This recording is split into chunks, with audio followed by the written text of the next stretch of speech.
Hi friends, പുതിയൊരു വീഡിയോയിലേക്ക് സ്വാഗതം. ഇവിടെ ആണെങ്കിൽ മുറ്റം അടിച്ചു വരാൻ കച്ചടയൊന്നും കാണത്തില്ല കേട്ടോ. അതുകൊണ്ട് ഇവിടെ മുറ്റം അടിച്ചു വരലൊരു പതിവൊന്നുമല്ല. കാറ്റൊക്കെ വന്നു കഴിഞ്ഞാൽ കുറച്ച് കരിയിലൊക്കെ വീഴത്തേ ഉള്ളൂ. അതൊക്കെയാണേ അമ്മ കൈവച്ചങ്ങ് പറക്കിക്കളയും. ഞങ്ങൾ വന്നതിന് ശേഷം അമ്മയ്ക്ക് മുറ്റത്തിറങ്ങി കരിയിലകളൊന്നും പറക്കിക്കളയാനുള്ള സമയം കിട്ടിയില്ല കേട്ടോ. അതിങ്ങനെ കിടക്കുന്നത്. ഈ ഇൻ്റർലോക്ക് 2 വർഷം മുന്നേ ഇട്ടതാട്ടോ.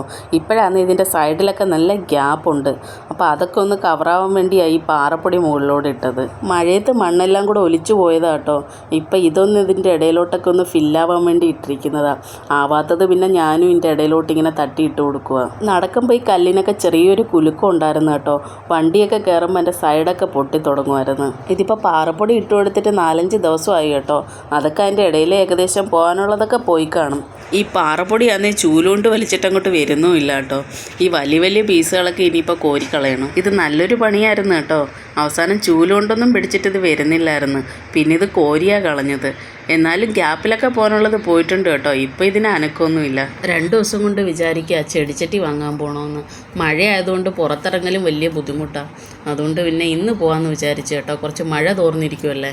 അപ്പോൾ പിന്നെ അമ്മയും നന്ദയും കൂടെ ഞങ്ങളുടെ കൂടെ ഒരുങ്ങി വന്നു കേട്ടോ. അമ്മയ്ക്ക് ഏതോ ആൻറ്റിയുടെ വീട്ടിൽ പോകണം. അവിടെ എന്തോ ഗുരുദേവൻ്റെ എന്തോ പരിപാടിയാണ്. ഗുരുദേവൻ്റെ ആ ഒരു പൂജ മാസത്തിൽ എല്ലാ മാസവും ഉള്ളതാണ്. അത് ഓരോ പ്രാവശ്യം ഓരോ വീട്ടിൽ വെച്ചിട്ടാണ് നടക്കുന്നതെന്ന്. അങ്ങനെ ഇന്നുള്ള വീട്ടിലോട്ട് അമ്മയെ അങ്ങോട്ട് ആക്കാൻ പറഞ്ഞതാട്ടോ. ഈ നിൽക്കുന്ന ആൻറ്റിയെ കണ്ടില്ലേ? ഈ ആൻറ്റി ആട്ടോ എനിക്ക് ബ്ലൗസൊക്കെ സ്റ്റിച്ച് ചെയ്ത് തരുന്നത്.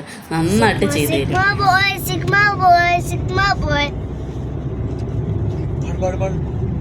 और दोबारा गाओ दोबारा. Sigma sigma boy. बहुत बढ़िया. देखा? दोबारा गाओ. बार बार गाना है? हाँ बार बार गाना है. अभी गाओ. मुझे बार बार गाने के लिए अच्छा नहीं लगता. अरे ഇപ്പോൾ കുറച്ച് ദിവസം കൊണ്ട് ലക്കി എപ്പോഴും പാടിക്കൊണ്ട് കിടക്കുന്ന പാട്ടാട്ടോ ഇത്. എപ്പോഴും ഇത് തന്നെ അവൻ്റെ വായിൽ വരുന്നത്. അമ്മയും നന്ദയെ അവിടെ ഇറക്കിയിട്ട് ഞങ്ങൾ ചെടിക്കടയിലോട്ട് പോവുക. ഇനിയിപ്പോൾ തിരിച്ചു പോകുമ്പോൾ അവരുടെ പരിപാടി കഴിയുവാണെങ്കിൽ അവരെ കൂടെ കൂട്ടിക്കൊണ്ട് പോകണമെന്നാണ് വിചാരിച്ചത്. വീണ്ടും അടുത്ത മഴ തുടങ്ങി.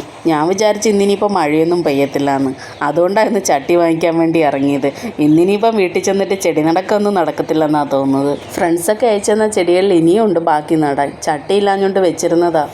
ഇപ്പം വന്നിട്ട് തന്നെ ഇപ്പോൾ കുറച്ച് ദിവസമായി ചെടികൾ. ഇപ്പോൾ ഇൻ്റർലോക്ക് ആയതുകൊണ്ട് മുറ്റത്ത് നടാനും സ്ഥലമില്ല കേട്ടോ. നേരത്തെ മുറ്റം നിറയെ ചെടിയായിരുന്നു. കയറി വന്നപ്പോൾ കണ്ട കട കണ്ടില്ലേ? അവിടെ വന്നാൽ ഞങ്ങൾ പലങ്കരക്കിൻ്റെ വില ചോദിച്ചു കേട്ടോ. അകത്തെ ഒരു പീസിന് 20 രൂപയെന്ന്. കേരളത്തിന് പുറത്തൊക്കെ ജീവിച്ച് കഴിഞ്ഞിട്ട് ഇവിടെ നാട്ടിൽ വന്ന് ജീവിക്കാൻ നോക്കിയാൽ വലിയ ബുദ്ധിമുട്ടാവും. അങ്ങോട്ട് സെറ്റാവാൻ വലിയ പാടാവും കേട്ടോ. ജീവിക്കാനൊക്കെ നല്ലത് കേരളത്തിന് പുറത്താണെന്നാണ് എനിക്ക് തോന്നുന്നത്, ഓരോന്നിൻ്റെ വിലയൊക്കെ കേട്ടിട്ട്. ഞങ്ങൾ നേരത്തെ ഈ കടയിൽ പല പ്രാവശ്യം വന്ന് ചെടിയും ചട്ടിയൊക്കെ വാങ്ങിച്ചിട്ടുണ്ടായിരുന്നു കേട്ടോ. നല്ല ലാഭത്തിനൊക്കെയാണ് തരുന്നത്. ഈ കട അഞ്ചലാട്ടോ. ഞങ്ങൾ സ്ഥിരം വാങ്ങിക്കുന്ന വേറൊരു കടയുണ്ട് പുനലൂരിൽ. അവിടെ ആണെങ്കിൽ ഇതിനേക്കാളും വെറൈറ്റി ചെടികളും ഉണ്ട്. ഇന്ന് ഇവിടെ നിന്ന് കുറച്ച് വലിയ ചട്ടികൾ വാങ്ങണം. ഇനിയിപ്പോൾ ബോൺസായി ചട്ടികൾ ഞങ്ങൾക്ക് കുറച്ച് വാങ്ങണമായിരുന്നു കേട്ടോ. അത് പുനലൂരിൽ നിന്ന് വാങ്ങിക്കാമെന്നാണ് വിചാരിച്ചത്. അവിടെ ആണെങ്കിൽ കുറച്ചുകൂടെ വലിപ്പമുള്ളത് കുറച്ചുകൂടെ കുറഞ്ഞ റേറ്റിൽ കിട്ടും. ഇവിടുത്തെ ചെറിയ ചട്ടിക്ക് തന്നെ കുറച്ച് വില കൂടുതലാണ് ചേട്ടൻ പറഞ്ഞത്. ഞങ്ങളുടെ ഈ ഭാഗത്തൊക്കെ ചെടിക്കും ചട്ടിക്കും ഒക്കെ ഭയങ്കര വിലയാട്ടോ. അങ്ങ് തൃശ്ശൂരിലൊക്കെ നല്ല വിലക്കുറവിൽ കിട്ടുമെന്ന് എൻ്റെ ഫ്രണ്ട്സ് പറയുന്നത് കേൾക്കാം. ഇനിയിപ്പോൾ 2-3 ചട്ടിയൊക്കെ വാങ്ങിക്കാൻ അങ്ങോട്ട് പോകാനൊന്നും എന്തായാലും പറ്റത്തില്ല. എല്ലാ വർഷവും ഞങ്ങൾ നാട്ടിൽ വരുമ്പോൾ ഈ പണി ഞങ്ങൾക്ക് ഉള്ളതാട്ടോ. ചെടിയും ചട്ടിയൊക്കെ വാങ്ങൽ എല്ലാം സെറ്റ് ചെയ്ത് വെച്ചിട്ട് പോവും. അമ്മ പിന്നെ വെള്ളം ഒഴിച്ചു കൊടുക്കും കേട്ടോ. എൻ്റെ ചെടിയൊക്കെ വളം വർഷത്തിലൊരിക്കലാണ് ഞാൻ ചെയ്യുന്നത്. ഞാൻ നേരത്തെ പറഞ്ഞില്ലായിരുന്നോ, ഇത്രയും ദിവസം മഴയായതുകൊണ്ട് മടിച്ചിരിക്കുമായിരുന്നു വളം ഇടണോ വേണ്ടയോ എന്ന് വിചാരിച്ചിട്ട്. പിന്നെന്തായാലും ഇന്നലെ പോയി കുറച്ച് വളം വാങ്ങിച്ചു വെച്ചിട്ടുണ്ട് കേട്ടോ. വീണ്ടും മഴയായതുകൊണ്ട് വീണ്ടും മടിച്ചിരിക്കുക. മഴ ആയാലും ഇല്ലേലും ഞാൻ എന്തായാലും വളം ചെയ്തിട്ടേ പോകത്തുള്ളൂ കേട്ടോ. ഇല്ലെങ്കിൽ പിന്നെ ഒരു മനസ്സമാധാനം വരത്തില്ല. കുറേശ്ശെ ചെയ്തു തുടങ്ങിയാലേ പോണ സമയത്തെങ്കിലും തീരത്തുള്ളൂ കേട്ടോ. എനിക്കിനി അടീനിയങ്ങളെയൊക്കെ എടുത്ത് റിപ്പോർട്ട് ചെയ്യണം. കഴിഞ്ഞ പ്രാവശ്യം ചെറിയ തൈകൾ വെച്ചിട്ട് പോയതാട്ടോ. ഇപ്പോൾ അതിൻ്റെ അടിയിലൊക്കെ നല്ല കോഡക്സായി കാണും. അതിനൊക്കെ വേണ്ടി കേട്ടോ നേരത്തെ പറഞ്ഞ ആ ബോൺസായി ചട്ടി വാങ്ങിക്കുന്നത്. ഞാൻ വെച്ചിരിക്കുന്ന ചട്ടിയൊക്കെ കുറച്ച് ചെറുതാട്ടോ. ഇപ്രാവശ്യം എന്തായാലും അതിനേക്കാളും കുറച്ച് വലുത് വാങ്ങിക്കണമെന്നാണ് വിചാരിച്ചിരിക്കുന്നത്. ഇതാട്ടോ ഞങ്ങളുടെ അമ്പിളി കുഞ്ഞമ്മ. എനിക്ക് ഈ കുഞ്ഞമ്മയെ പേഴ്സണലി ഭയങ്കര ഇഷ്ടമാണ്. ഞങ്ങൾ വരുമ്പോഴൊക്കെ ഇതുവഴി പോവാന്നേ കുഞ്ഞമ്മയെ കയറിയൊന്ന് കാണും കേട്ടോ. ലൈഫിൽ കുഞ്ഞമ്മ വേണ്ട സമയത്ത് തീരുമാനം എടുത്തില്ലെങ്കിലും കുറച്ച് വൈകിയെങ്കിലും ശരിയായ തീരുമാനം എടുത്ത് ജീവിക്കുന്നൊരു ലേഡിയായിട്ട് എനിക്ക് പലപ്പോഴും തോന്നിയിട്ടുണ്ട് കേട്ടോ.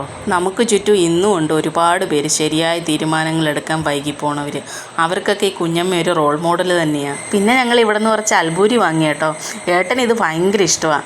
അവിടെ കിട്ടുന്നതുമായിട്ട് നല്ല വ്യത്യാസമുണ്ട് കേട്ടോ, ടേസ്റ്റിനും അതിൻ്റെ ഷേപ്പിനും ഒക്കെ. ഇന്നാന്നേ ഇവിടെ പഴംപൊരി ഇല്ല കേട്ടോ. ഉണ്ടായിരുന്നേ അതുകൂടെ വാങ്ങിച്ചേനെ. എനിക്ക് ഇവിടുത്തെ പഴംപൊരി ഭയങ്കര ഇഷ്ടമാണ് കേട്ടോ. നല്ല ടേസ്റ്റാണ് ഇവിടുത്തെ പഴംപൊരി. കുഞ്ഞമ്മയ്ക്ക് ബായും പറഞ്ഞ് പിന്നെ ഞങ്ങൾ അവിടെ നിന്ന് ഇറങ്ങി കേട്ടോ. വഴി വന്നപ്പോൾ ലക്കിക്ക് മുളക് ബജി വേണം. പിന്നെ ഞങ്ങൾ ഇങ്ങോട്ട് വന്നപ്പോൾ വേറെ കടയിൽ മുളക് ബജി കണ്ടു കേട്ടോ. പിന്നെ അവിടെ നിന്ന് മുളക് ബജിയും വാങ്ങി അതും കഴിച്ചുകൊണ്ടാണ് വന്നത്. ഇത് നല്ല ടേസ്റ്റ് ഉണ്ടായിരുന്നു കേട്ടോ. നന്ദയ്ക്കാന്നേ മുളക് ബജി ഭയങ്കര ഇഷ്ടമാണ് കേട്ടോ. അവൾ കുറച്ച് ദിവസം കൊണ്ട് പറയുന്നു അവൾക്ക് എരിയുള്ള സാധനങ്ങൾ മതിയെന്ന്. ഞങ്ങൾ എവിടെ പോയാലും പഴംപൊരിയും വടയും ഒക്കെയാണ് വാങ്ങിച്ചിട്ട് വരുന്നത്. അവൾ അതൊക്കെ കഴിച്ച് മടുത്ത് കേട്ടോ.